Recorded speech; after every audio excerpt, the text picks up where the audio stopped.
So I'm gonna do a video. The kids and the neighbor kid is like right outside, ding donging and ringing the doorbell, and Zayda's trying to sleep, and I'm trying to build the chicken coop. So it's just a mess.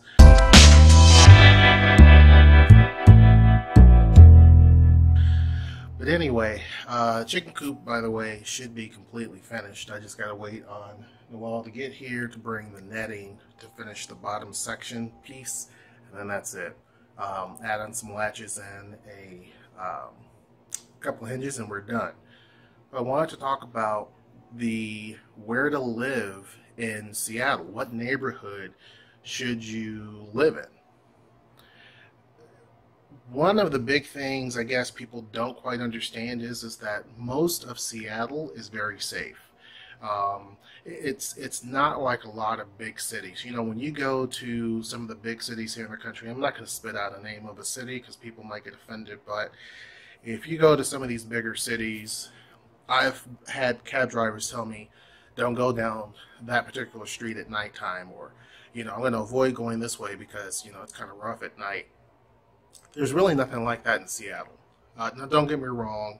Are there some thug dogs that live in Seattle? Absolutely.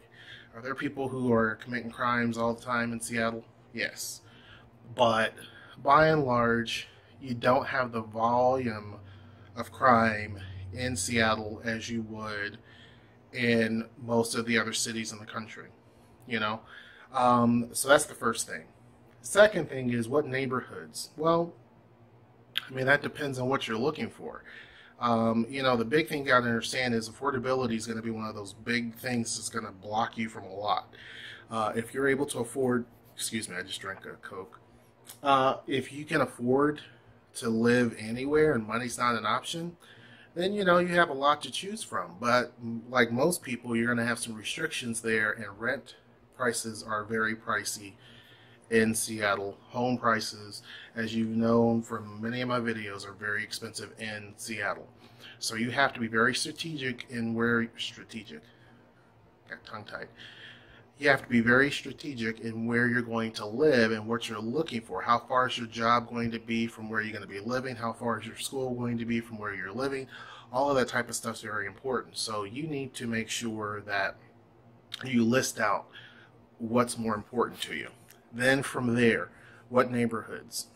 Pretty much anything north of downtown, you really can't go wrong. There again are spots where, you know, car break-ins are a little bit more common than others, but really north of downtown included, and north of there, there's really not much that you would need to worry about. So with that said, some of my favorite neighborhoods would probably be, I would say, Ballard is cool. It's a cool place to actually live. It's really an up-and-coming neighborhood.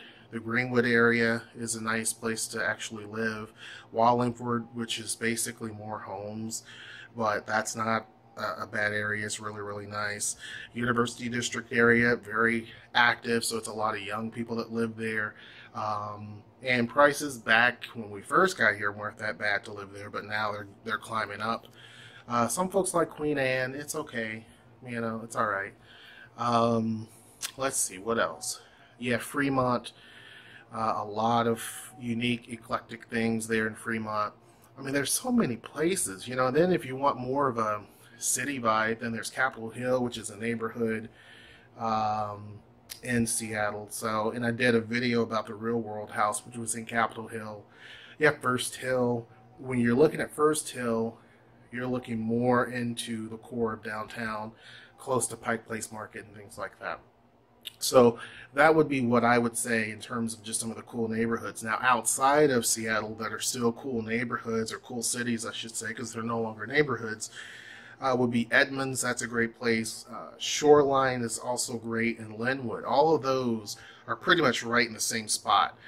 Shoreline is right next to Seattle, and when it comes to commuting options, you can't go wrong, because obviously you're along what's called they're Seattle's version of the bus rapid transit. You have the E line that runs straight up Aurora Avenue, and it will take you all the way from Shoreline into downtown Seattle.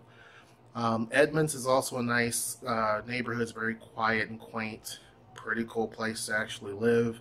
It has a large amount of Korean restaurants there in Edmonds. And also the next one will be Linwood. Linwood's really nice, much bigger than Shoreline, and there also is a hub there for transit. Now, the problem with Linwood is traffic can be quite a bit of a challenge if you hate dealing with traffic, because I-5 runs through there. Also, some of the neighborhood streets that are there that connects you all the way into Seattle, those get bottled up because people try to avoid I-5. Going back, let me backtrack. Another neighborhood that you probably would be interested in would be, what's it called? Northgate. Northgate is a really nice area. There is a huge mall there, obviously, a lot of medical facilities there. There is a lot of transit options there. It is truly probably the best area of North Seattle, in my opinion, as far as like shopping and that type of thing. Now, some people hate it because it's, you know, again, it's kind of any place near a mall. Some people hate that. So if you don't like that type of deal, because during Christmas time it's just misery, I can understand. But that's another option that you can consider, which would be Northgate. Other than that, there's a lot of other tiny little neighborhoods in Seattle. All are different. You're not going to get the same feel from each one.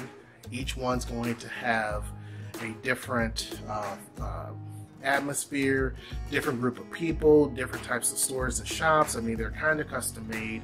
The best thing to do is to go online, Google search, look at Seattle neighborhoods, read about them. There's blogs.